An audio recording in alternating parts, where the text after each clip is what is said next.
Oh, vous êtes déjà réveillé, vous? Excusez-moi, je savais pas que vous étiez là. Bon, je sais, d'habitude on commence les vidéos, je commence à vous parler, je suis déjà en train de conduire, mais là on va faire ça différemment. Pour deux raisons. La première, c'est que vous êtes déjà réveillé. La première, c'est que comme ça me permet de vous montrer mon petit déjeuner. J'ai des pommes de terre, j'ai des pâtes, une banane et des tartines. Mais la deuxième et la principale, c'est qu'il pleut dehors. Et il pleut fort. Et on en apprend tous les jours, je viens juste de réaliser qu'avec le petit micro que je branche pour pouvoir vous parler, qui s'appelle le Media Mode sur la GoPro, et ben vous n'êtes pas waterproof. Donc je peux pas vous emmener à l'extérieur sous la pluie avec moi. Et aujourd'hui, on a environ 3h30 de route pour commencer, pour aller voir un musée de la guerre du Vietnam, qui a l'air très intéressant, mais il va falloir conduire, c'est 3h30 minimum, sous la pluie, et vous n'allez pas pouvoir être avec moi. Effectivement, quand on est en road trip comme ça, sur la moto, on ne peut pas décider de la météo. On peut essayer d'arranger plein de choses, mais la météo, c'est un truc qu'on ne contrôle pas, et quand on doit partir et qu'il pleut, et qu'on n'a pas le choix de partir, et ben on y va. Donc, tout ça est préparé. Moi, je vais manger. Et si jamais la météo se libère, je vous retrouve sur la moto. Sinon, ben, on se retrouve là-bas. Bon appétit!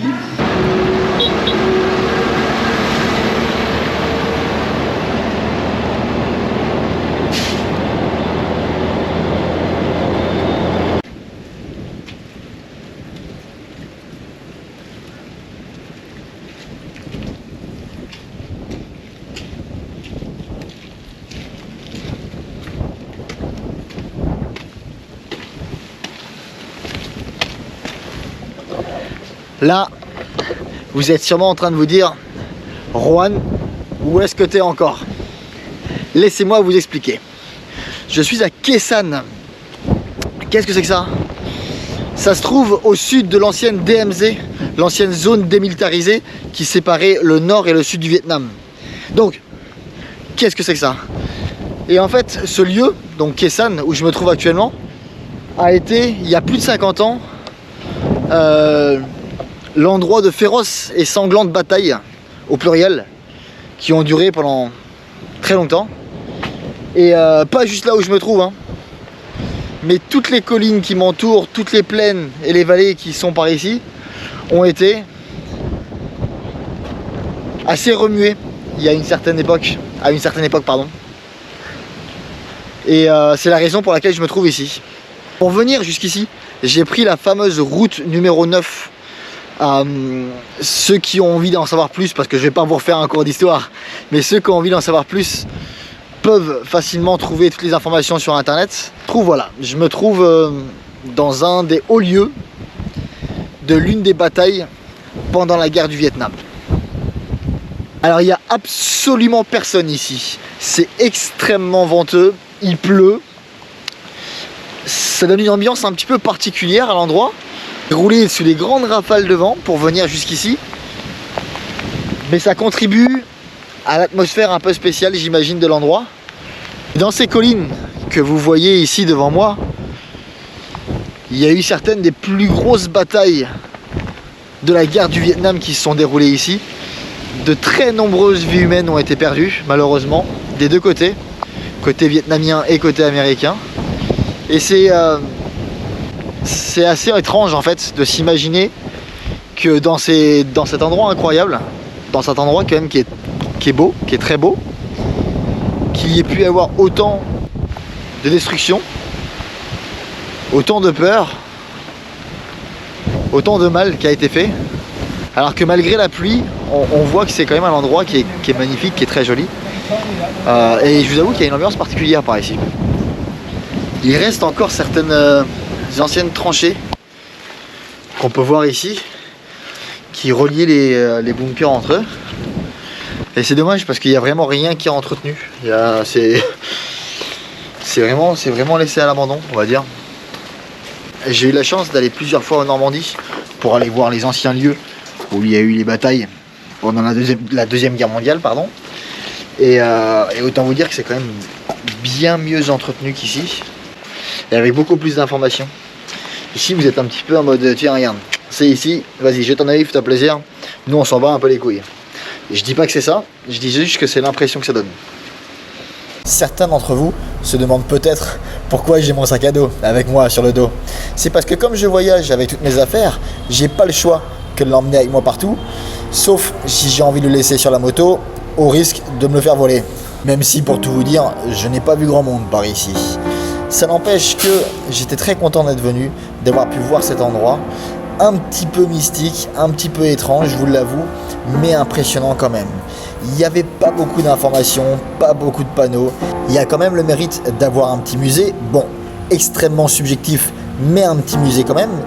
Pour ceux qui sont beaucoup plus intéressés par le sujet, je vous mets dans la description de la vidéo le petit lien Wikipédia qui lui va être un petit peu plus objectif sur le sujet de ce qui s'est passé exactement lors de cette bataille là où je me trouve. Personnellement, j'ai quand même passé plus de 2 heures sur place.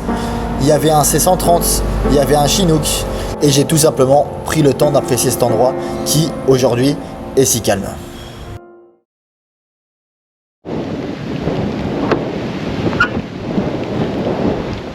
C'est fermé. Le contraire m'aurait étonné. Une des choses que vous savez aussi peut-être pas sur moi, du moins pour les personnes qui me connaissent dans la vraie vie, en dehors de ces vidéos, c'est que je suis un passionné d'histoire. Et alors, notamment de Deuxième Guerre mondiale, mais de guerre en général.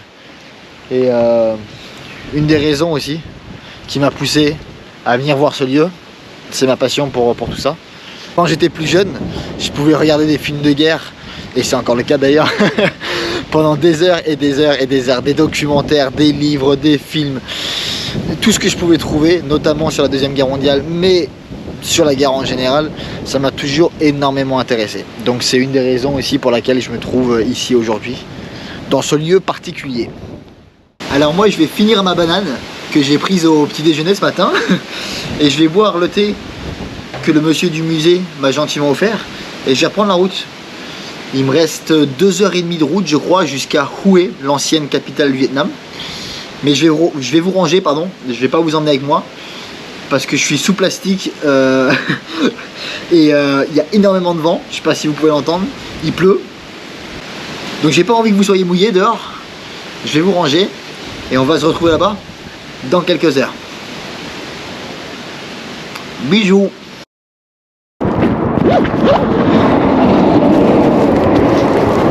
Vous êtes encore là vous? On est par là. Il doit faire chaud ici. Il a arrêté de pleuvoir. On va pouvoir se parler. Ça fait du bien. Je me sentais un peu seul, je vous avoue. Bon, on n'est pas sur la meilleure des routes. C'est un peu comme un périphérique ou un truc comme ça. Il y a beaucoup de camions. Il y a beaucoup de bruit, beaucoup de poussière du coup. Comme vous pouvez voir. Mais au moins on est ensemble. Ça fait plaisir. Et attendez, il faut que je vous montre.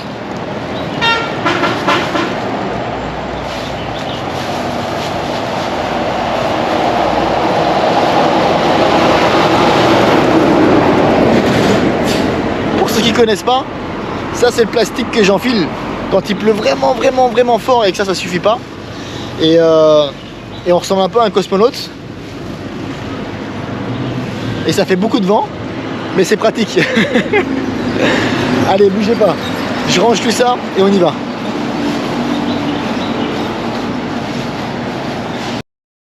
Et vous saviez qu'à force de rouler comme ça ici au Vietnam et de voir ce qui se passe sur le bas-côté de la route, j'ai appris quelques mots. Non, vraiment, je vous assure. Attendez, il y a un camion. Je sais que Tam Coq, ça veut dire coiffeur. J'ai vu ce panneau-là tellement de fois, il y a plein de coiffeurs ici, c'est sûr et certain. Et Minh Coq, alors je sais pas exactement ce que ça veut dire, mais en gros c'est un magasin de meubles. Tu peux acheter un lit là-bas. Bon, moi ça me sert pas à grand chose parce que je suis en moto, mais si un jour l'un d'entre vous est sur la route au Vietnam et cherche à acheter un lit, sachez que Minh Coq, c'est un magasin où tu peux acheter un lit. C'est bon de le savoir, on sait jamais. Ah oui, et dès que j'en vois une, il faut absolument que je vous montre une station-service ici au Vietnam. Parce que franchement, il y a moyen de se faire des sous. Si quelqu'un est chaud pour ouvrir un business avec moi,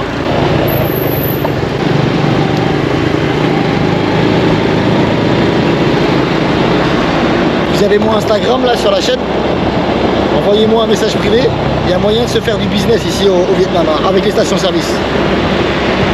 Attendez que j'en trouve une et je vous la montre. Bon, c'est pas tout, mais on est bientôt arrivé. Il reste plus de 30 km. Oui, oui, oui.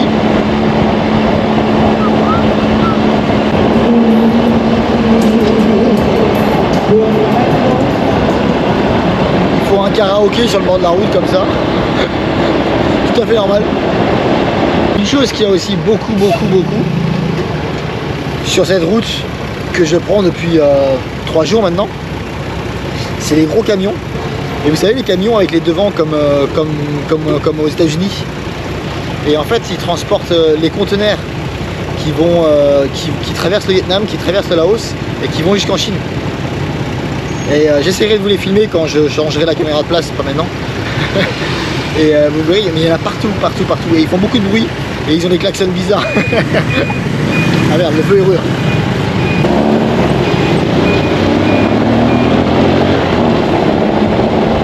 Quand le feu passe au vert, il n'y a pas le temps, il faut y aller.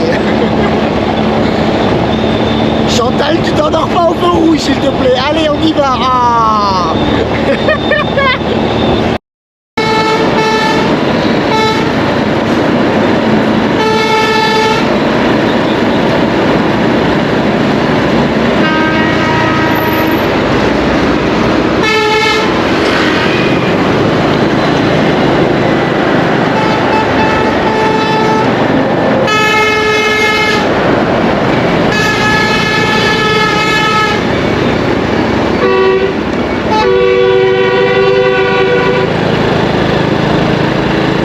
Ceci les gars est le parfait exemple d'une station-service ici au Vietnam.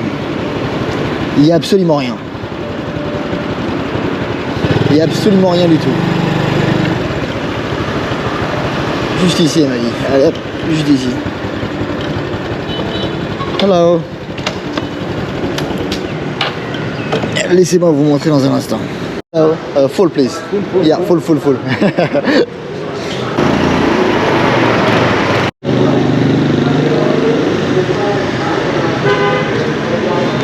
Thank you very much. Bon, c'était seulement le 3e plein de la journée. Raison de plus pourquoi je devrais peut-être investir ici. Et laissez-moi vous expliquer. Ça, c'est un exemple typique d'une station-service.